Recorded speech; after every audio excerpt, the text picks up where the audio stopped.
Ladies and gentlemen, thank you again for joining us in Buenos Aires for the G20 Summit.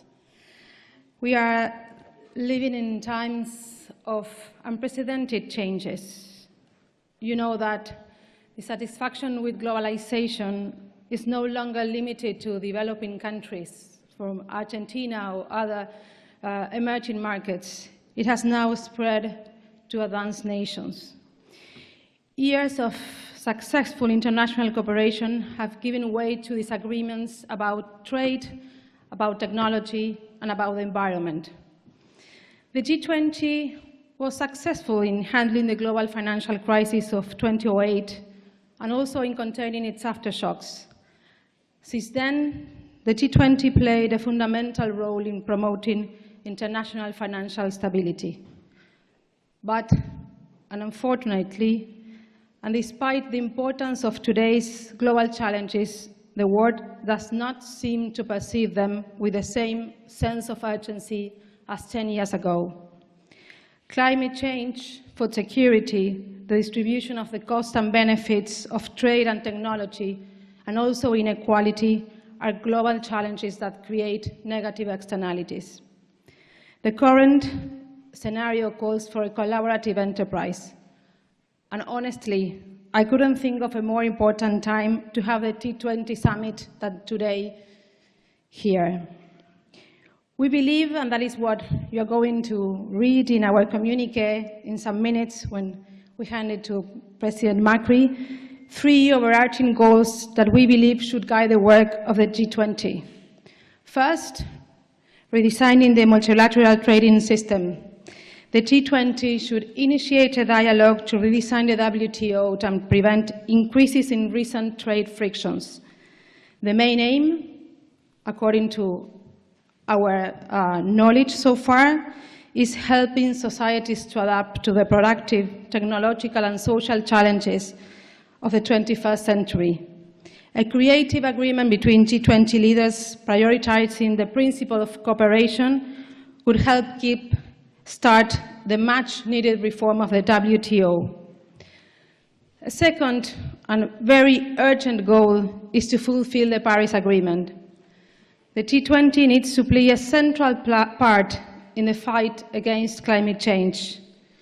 You all know here in this room, if current trends continue, global warming will exceed the 2 Celsius limit to temperature increase by 2050.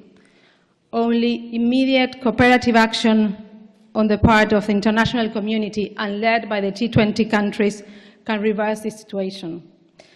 And a third goal, and we know it is very ambitious, we need to promote a new social contract, and the role of the G20 is key.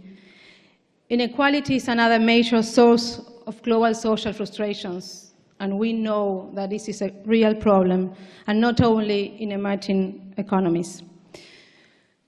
These 3 goals are very hard to achieve, but we think that the G20 gathers 3 unique features to succeed: representativeness, diversity, and flexibility. And that is why it makes this the best international forum in which to encourage multilateral cooperation and to promote actions for a more prosperous and sustainable world. The problems are quite big. And I think we all here, we are not to dwell. We think think tanks need to step up to the challenge and show that technical knowledge is at the service of building consensus. But you know what?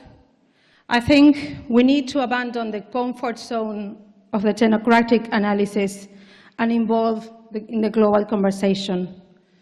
Here today, in this building, there are more than 1,000 thinkers from 68 countries. And let me also point that 38 are developing countries. The G20 has consolidated as a strong and diverse network of think tanks. It is a very powerful global tool. And we also face threats, from fake news to having concentration of data in a few hands. But throughout the year, we provided critical analysis on several global issues. We produced over 80 policy briefs. They were all peer-reviewed with a very important support of the T20 community, and then summarized in the communique we're going to hand it in a minute. Let me finish by telling you, and quoting Yuval Harari, in his latest books, he said, "We went out of narratives. During the 20th century, we humans were offered 3 global narratives: fascism, communism, and liberalism. The 3 were alive in 1938. In 1968, there were just 2.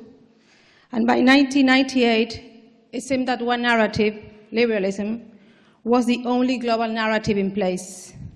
But today, in 2018, we are all astonished by the fact that it is under strong attack. And we need to find responses to new problems and to promote a more inclusive world. I think that should be the core of our mission as think tanks, and I hope we carry out working on this path. Thank you very much.